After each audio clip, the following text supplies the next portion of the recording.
push out the beta and you're like, holy shit, this is amazing. I can't believe it's so cheap. And we will build the next billion-dollar company like Grammarly is. Because that knowledge really sits at the strategy consultancies like McKinsey, Bain, BCG, like Meta and Google. Joining us is Emin Can Turan, the founder and lead researcher of Pebbles AI. Emin has a background working with giants like Google and Cisco, and now he's using cutting-edge AI to empower businesses.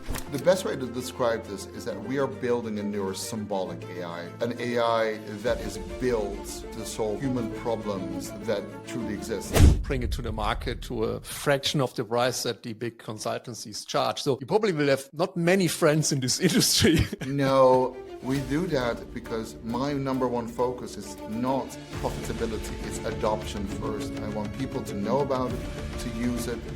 We'll be diving deep into how Pebbles AI can transform your go-to-market strategy. So stay tuned. I knew OpenAI was coming, and the question was, how do we adopt, innovate, and get my science-led go-to-market methodologies into a system that anyone can benefit from?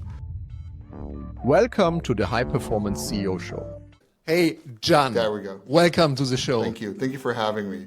You are at the moment in Lviv, in the middle of Ukraine, recording this session. I mean, what a crazy place, but we just had a quick pre-chat and you told me how beautiful this city is and how you love the people.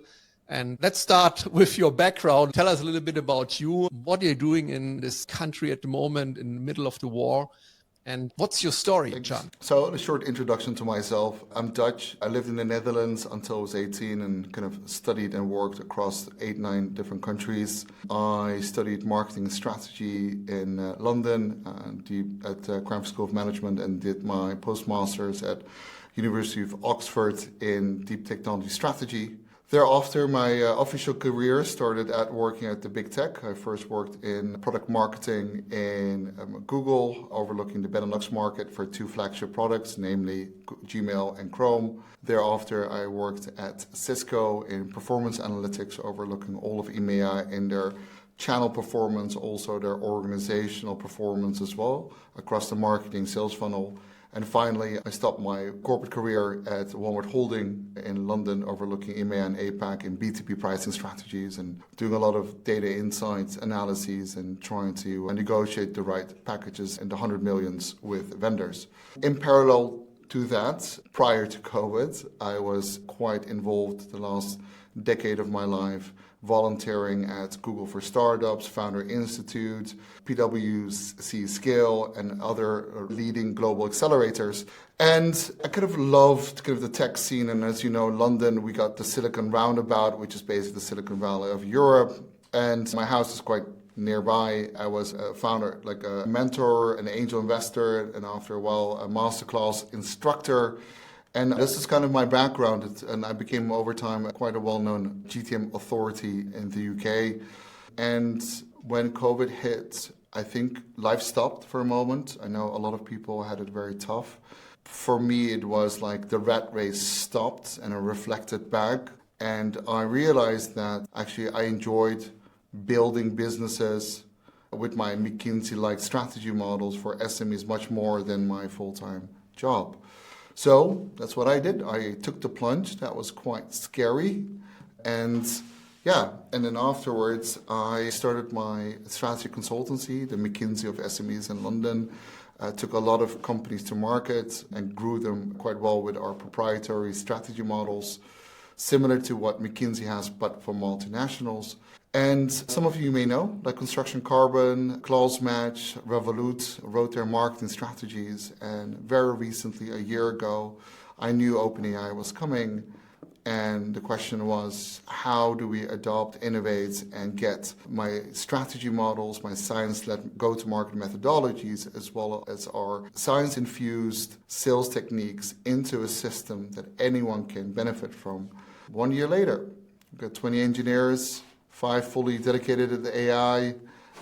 Recently we got a $500,000 investment from leading high-ranking industry leaders from all the way from Ukraine, Germany to London, and we will build the next kind of the billion-dollar company like Grammarly is. And as you know, Grammarly sits between Kiev and San Francisco, but Pebbles AI, our SaaS AI platform for B2B go-to-market, will be built between London and Lviv, west of Ukraine. So this is why I'm here.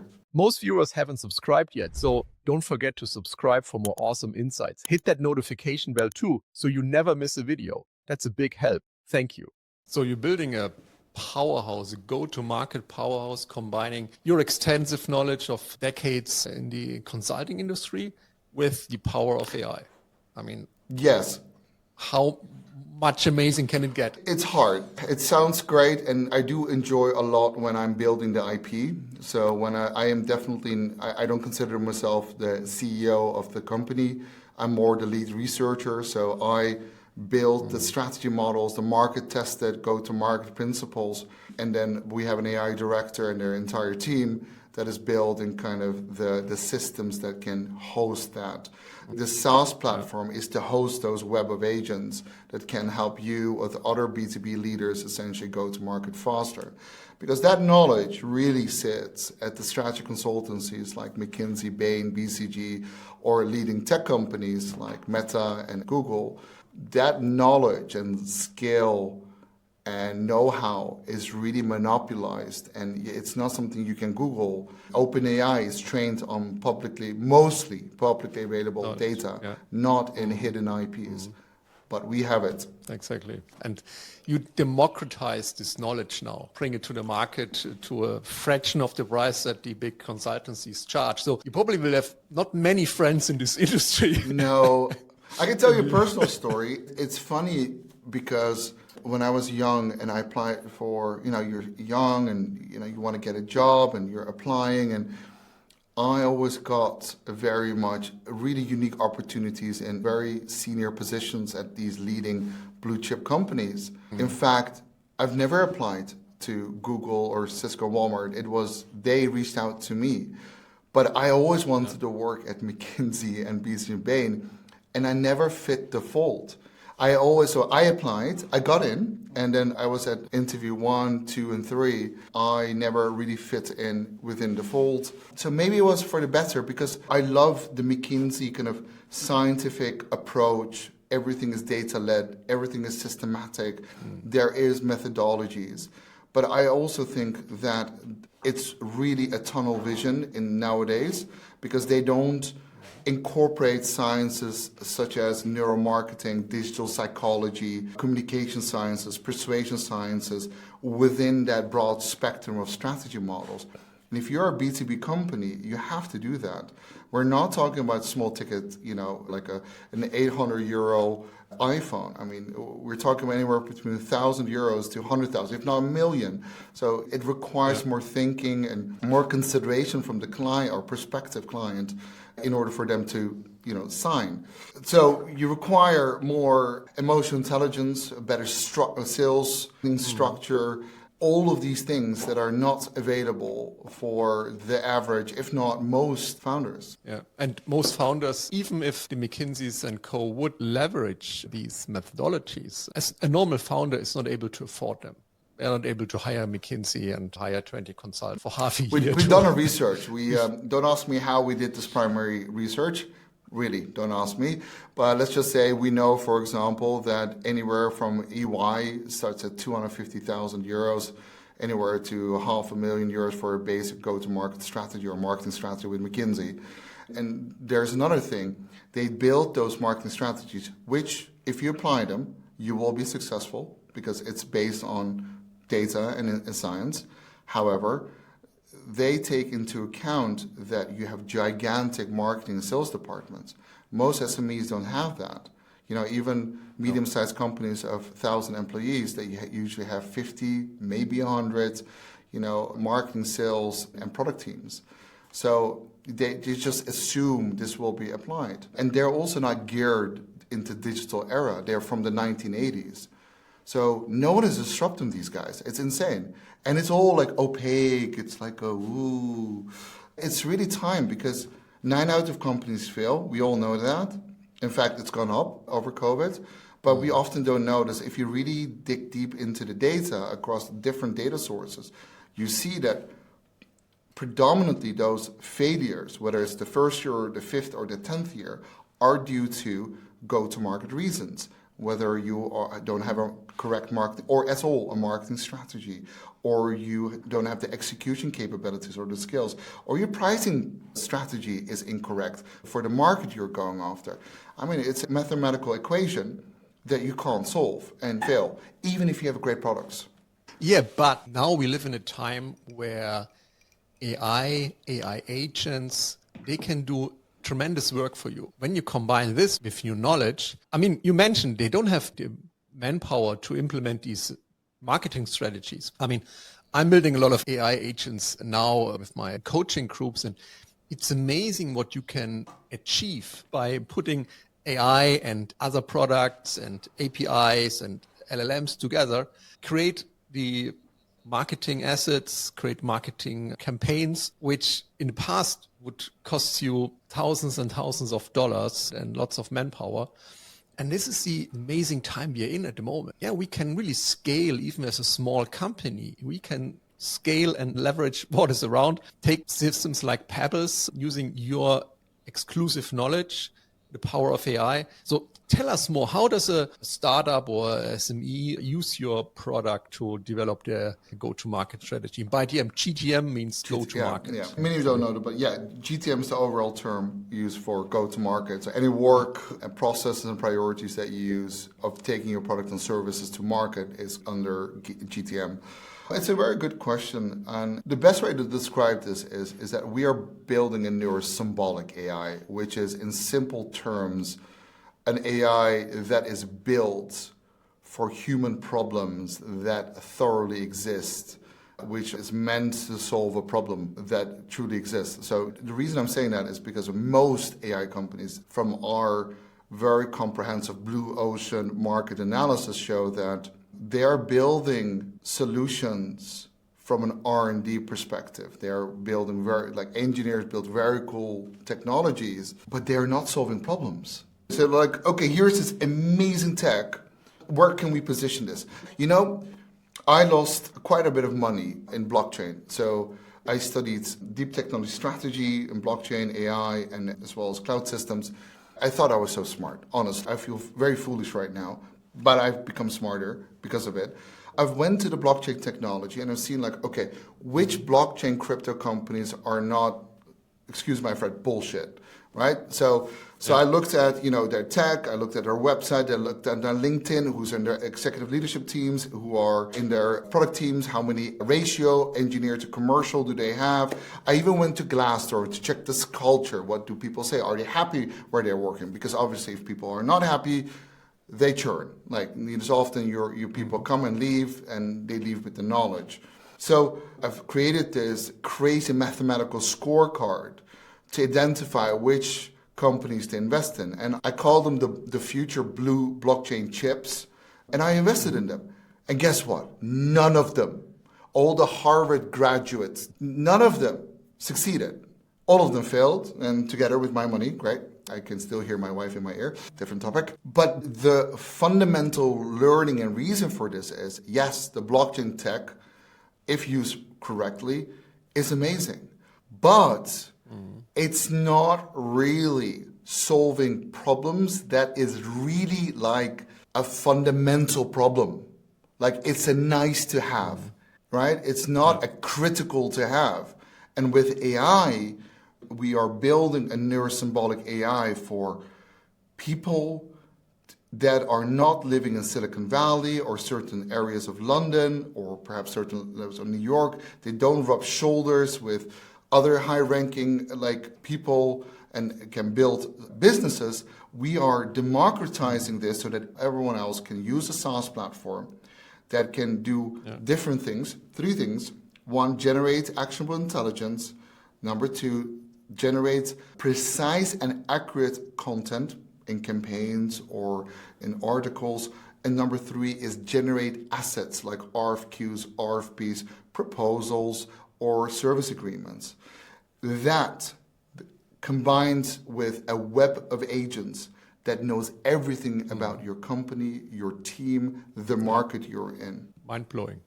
You mentioned something very important because there's this discussion at the moment. Yeah, AI might be a hype, it will go away. You really pointed out, this is solving a real problem compared to blockchain, compared to NFTs, for example. I mean, those are also hypes in the past, and they have so much money has been lost on NFTs. And I never really got deep into this topic, because in the beginning I didn't understand why do they pay lots of money for a digital picture, or something crazy. But on the other hand, this created this belief in people that, AI might be something similar to NFT, similar to blockchain, it will disappear and it will lose importance. And this is the biggest mistake people make because AI won't go away. It's changing the world fundamentally, changing every aspect of our business and of our lives. And what you described, this AI, which knows everything about your organization, which creates campaigns, strategies, and all the assets you need. When you compare this 5 years ago, you would have needed to hire McKinsey, you would have needed to hire 50 marketing assistants, pay tons of money, and then hope that you succeed. Now you can speed the process up. You get it much cheaper. And I mean, the world needs Pebbles, I think. I think so. I never started Pebbles AI because it's never the money for me. If it's anything egocentric, it's really intellectual achievements, but it is the core of my personality. I'll do a metaphor. My source code is really, being the child of my parents who are very giving human beings. So I really feel that gap and injustice that I am trying to kind of gap. And then, of course, around my source code, again, a metaphor, like I got microservices, different apps of me. I am a capitalist and, I do like to make money and everything else. But I fundamentally believe you can make a lot of money by doing good. Without giving too much away, our platform will be significantly priced lower, even though we have way more value in our platform versus our two-dimensional indirect competition.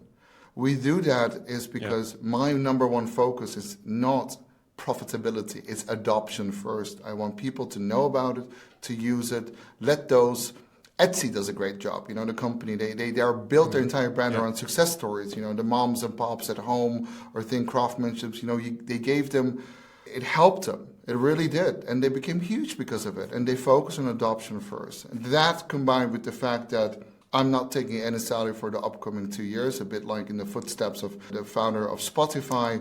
This way, I can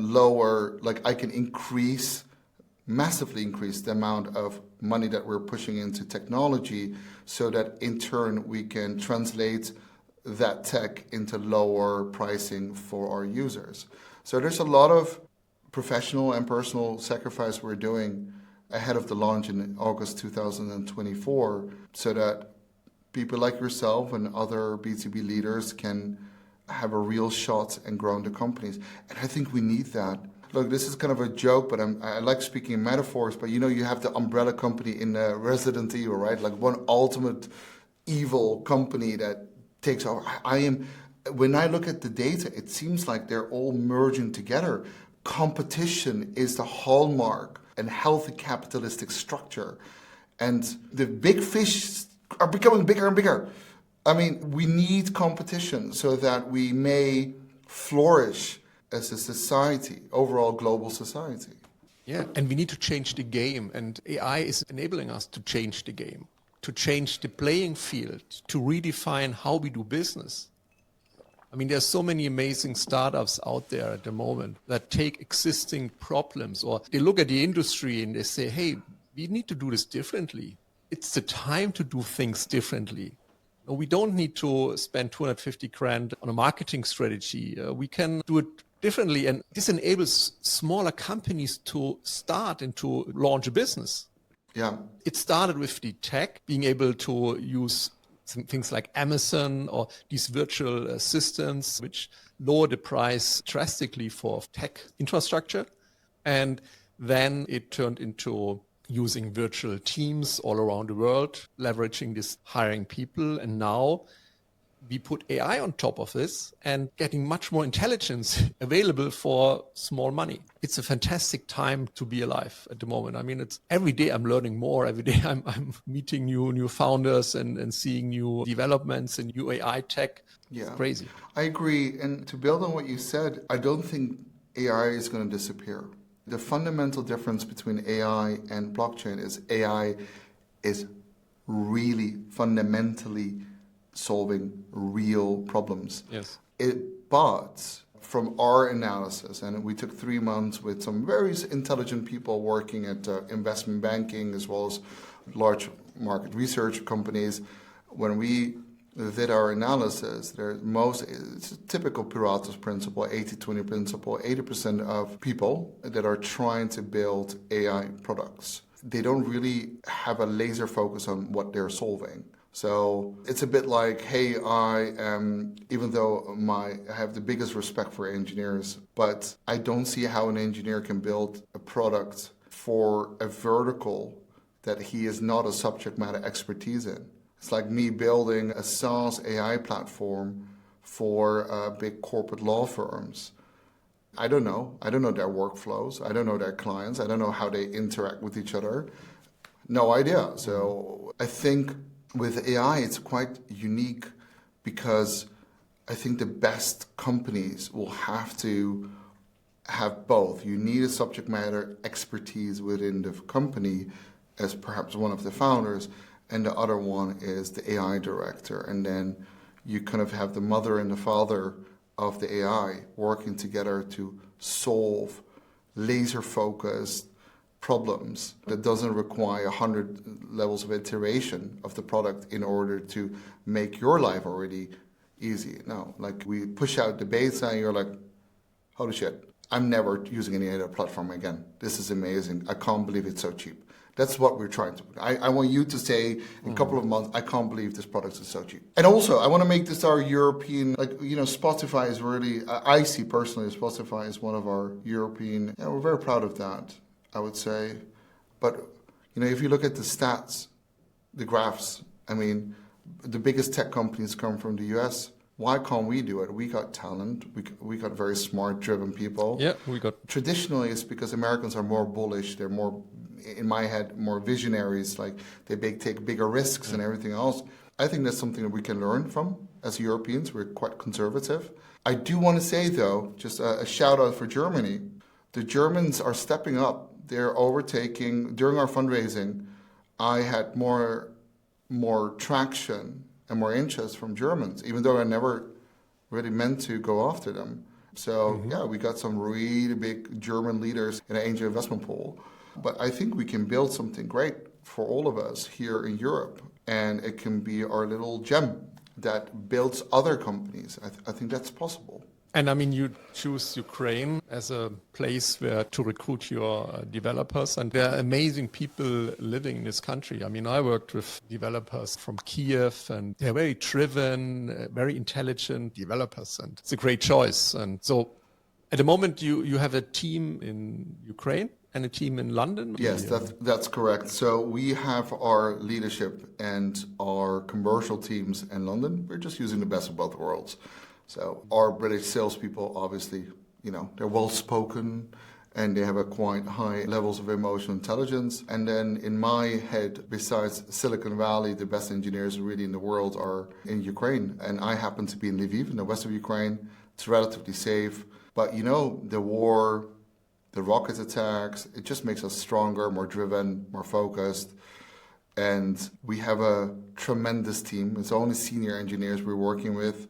And they are laser focused and they are like machines. Like they're very pleasant people to be around with. They're really lovely people. Like I'm actually genuinely surprised because many years ago when I came here, I did not expect that at all. I did not know much about Ukraine, but when I came here, it's such a beautiful country with such big heart. Yes, there are residues of the Soviet Union and that kind of mentality with some older generation. but that's definitely dying out. Even with this studio right now, I'm behind the camera. We got 3 very lovely individuals that work hard and are focused. I don't have to remind them. I don't have to push. In fact, they remind me. And I love that. And there's none of this victim, it's just, okay, this is the situation. Nothing we can do. Vamos. Or as they say, davai in Lviv. And it's incredible. So we built the best tech here, and we have the best commercial teams in London. So we'll build it up here, and one day when we're ready, we'll start skating out into the US and perhaps the Far East. And this all starts in August 25. Yeah, I'm curious what will happen. And as you are the GTM strategist, you will use your methodology to bring your product to the market. Eat your own dog food. That's our expression. Eat your own dog food, yes. So what is your perfect client? I mean, for everyone who's listening to the show now, who should look out for Pebbles in August? Okay, that's a good question. I will answer this from a more altruistic point of view and from a selfish point of view. From an altruistic point of view, I think the ones that have the biggest pain are the startups and the scale-ups and the marketing sales professionals that can't afford McKinsey or don't have people that went to MIT or Harvard or to Oxford, but they still have amazing products and services that want to have a fair chance. So those guys should definitely come. It's very affordable. Our best clients in order to build our company are 2 types. One are the channel partners. And channel partners has 2 categories mostly, or 3. One are the accelerators and the incubators. So these guys, want to attract always the best startups and scale-ups, and they also want their existing portfolio to actually flourish. So obviously this technology will help that a lot. So we will give them a white label. No ego, you can have it. It's fine. Just help other businesses. It's fine, man.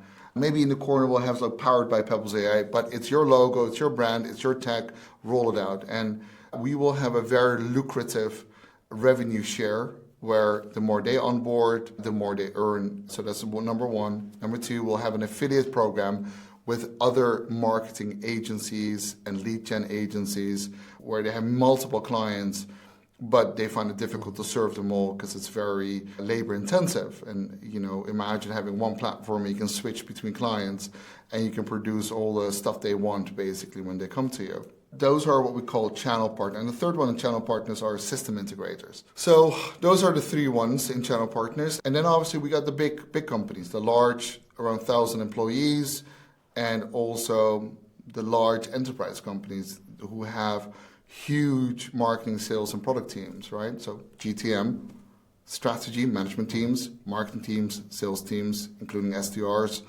and then product. So say anywhere 100 and 150. Pebbles AI will essentially be their central cognition, so a brain. So imagine metaphorically a senior McKinsey analyst, a head of marketing at Google, and a senior sales representatives at Cisco in one platform that provides that support.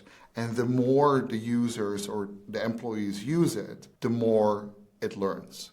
So that's ideal customers. I can't wait to have a look at Pebbles, I have to admit. And I wish you all success and a great launch in August. And I would love to have you again on the show in a couple of months after you launch the product to your learning journey, because, you will get feedback from the market, you will improve the product, and then on top of it, there will be lots of other developments in this world, in this industry. I agree. I think perhaps December would be a good idea. And we can put our Christmas hats on during the next one, and we can provide some details of how it's going. And I think the more interesting is how many people did we help? I'm more interested in that, actually.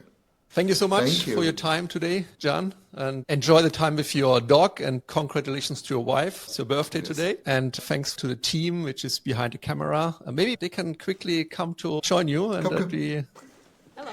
Hello. Hi, guys. Great. Good job. Thanks a lot. Let's meet again in December. Bye.